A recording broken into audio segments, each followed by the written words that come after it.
हाँ प्यारे विद्यार्थियों, तरुण स्कूल के इस YouTube चैनल पर आपका एक बार फिर से स्वागत है। आज अपन पढ़ेंगे क्लास 12 राजनीति विज्ञान, जिसमें प्रथम यूनिट का चैप्टर नंबर 4 स्वतंत्रता एवं समानता। इससे पहले अपन ने इस पहली इकाई के अंदर 3 चैप्टर पढ़ लिए थे। पहला पढ़ा था न्याय, दूसरा पढ़ा था शक्ति सत्ता वेदता और तीसरा था अपना धर्म।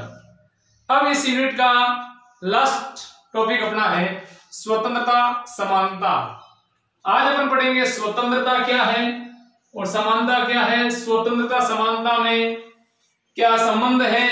तो सबसे पहले अपन पढ़ते हैं स्वतंत्रता। स्वतंत्रता शब्द एक साधारण शब्द लग रहा है। स्वतंत्रता आजादी सबके लिए जरूरी है। हर व्यक्ति स्वतंत्र रहना चाहता है, लेकिन इसके अर्थ में बहुत कुछ बातें छुपी हुई है। हम इनको पढ़ेंगे, समझेंगे, तब हमें स्वतंत्रता का वास्तविक जो स्वरूप है, वास्तविक जो अर्थ है, उनसे अपन परिचित होंगे। अब देखो, स्वतंत्रता शब्द अंग्रेजी में इसको लिबर्टी कहते हैं, तो इसका हिंदी रूपांतरण है स्वतंत्रता। ये जो लिबर्टी शब्द है वो लैटिन भाषा के लिबर शब्द से बना है। किससे बना है? लिबर शब्द से बना है। इस लिबर शब्द का अर्थ होता है बंधनों का अभाव या मुक्ति। बंधनों का अभाव का मतलब है किसी भी प्रकार का व्यक्ति के ऊपर नियंत्रण या बंधन नहीं होना चाहिए। मुक्ति यानी व्यक्ति को खुली छूट मिलनी चाहिए। तो अब देखो, इस शब्दार्थ की दृष्टि से देखा जाए तो स्वतंत्रता क्या है? बंधन मुक्त अवस्था स्वतंत्रता कहलाती है। बंधन मुक्त अवस्था का मतलब होता है व्यक्ति के ऊपर किसी भी प्रकार की कोई रोक टोक नहीं होना। तो क्या इसको स्वतंत्रता कह सकते हैं? और कह तो सकते हैं, लेकिन यह स्वतंत्रता नकारात्मक स्वतंत्रता है। यानी किसी भी व्यक्ति के ऊपर किसी भी प्रकार का कोई नियंत्रण नहीं होगा, कोई रोक टोक नहीं होगी। तो ऐसी स्थिति में क्या होगा? व्यक्ति जो व्यक्ति शक्तिशाली है अपने से कमजोर व्यक्तियों के अधिकारों को छीनेगा, उनकी स्वतंत्रता को छीनेगा, उनकी धन दौलत रुपए पैसे संपत्ति को हड़पने की कोशिश करेगा। तो क्या उनको स्वतंत्रता मिलेगी? नहीं मिलेगी। तो बंधनों का अभाव और मुक्ति ये स्वतंत्रता तो है, लेकिन ये सकारात्मक स्वतंत्रता नहीं है। ये सबके हित की स्वतंत्रता नहीं है। तो अब देखो, सबसे पहले लिबर्टी अंग्रेजी में स्वतंत्रता को कहते हैं, हिंदी रूपांतरण स्वतंत्रता है, जो लैटिन भाषा के लिबर शब्द से बना है। और लिबर शब्द से आशय होता है बंधनों का अभाव या मुक्ति। तो शब्दार्थ की दृष्टि से इन शब्दों से, इन भाषा के इन शब्दों से ये शब्द बना है। आगे देखो, अब देखो स्वतंत्रता क्या क्या है। स्वतंत्रता मनुष्य के लिए कितनी जरूरी है, कितनी आवश्यक है।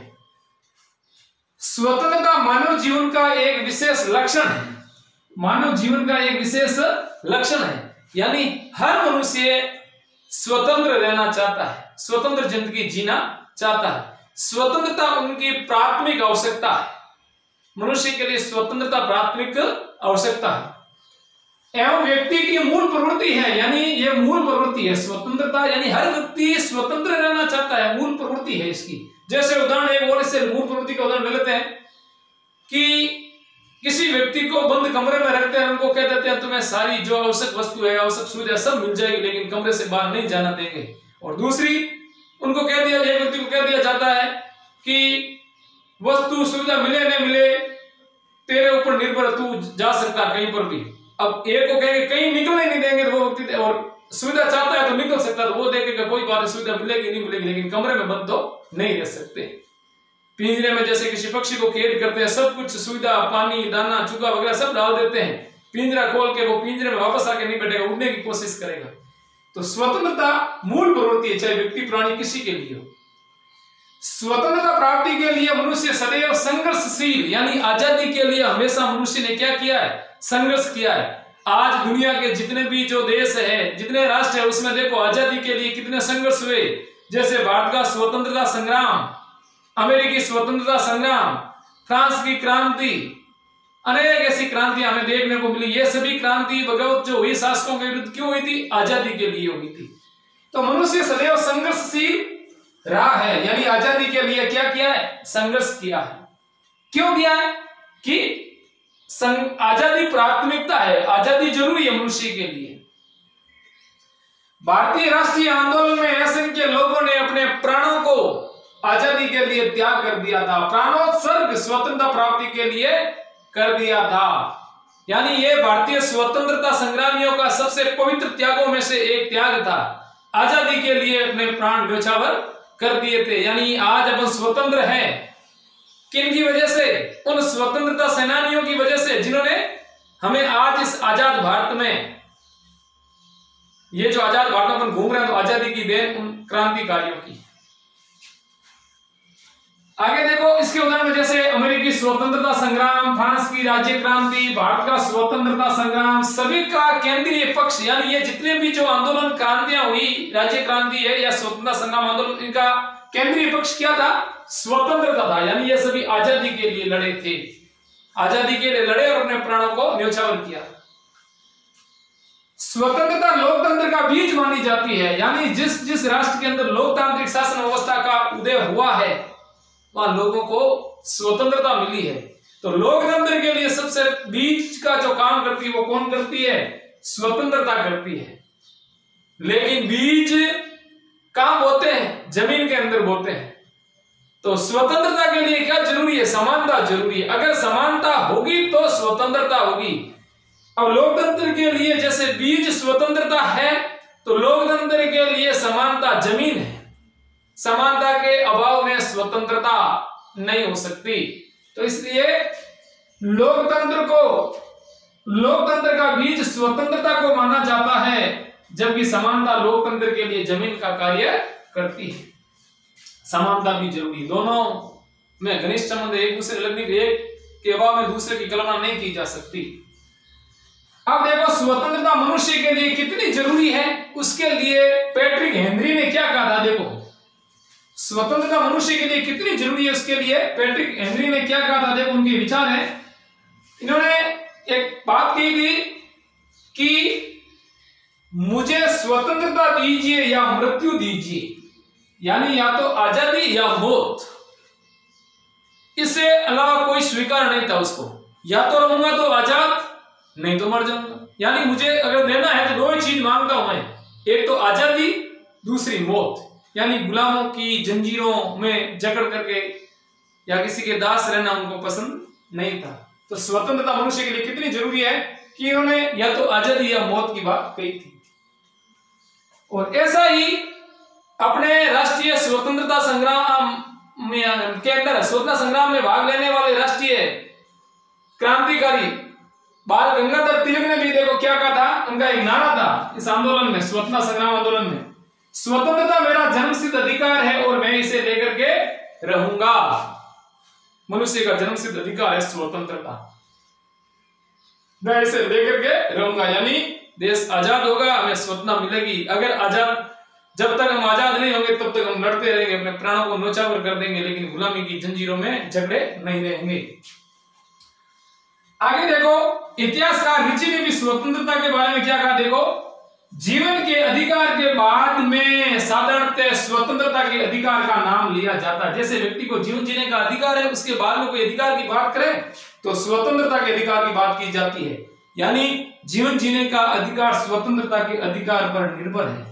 स्वतंत्रता नहीं तो अपन जीवन नहीं जी सकते। तो जीवन जीने का अधिकार सबको है। दूसरे अधिकार की अगर बात करें तो स्वतंत्रता का अधिकार, आजादी सबके लिए जरूरी है। लोस्की ने क्या कहा। देखो लोस्की के अनुसार स्वतंत्रता से मेरा अभिप्राय उस वातावरण को कायम रखना है जिसमें व्यक्ति अपने पूर्णतः विकास या जो अवसर है उनका क्या करे, उनको प्राप्त करे।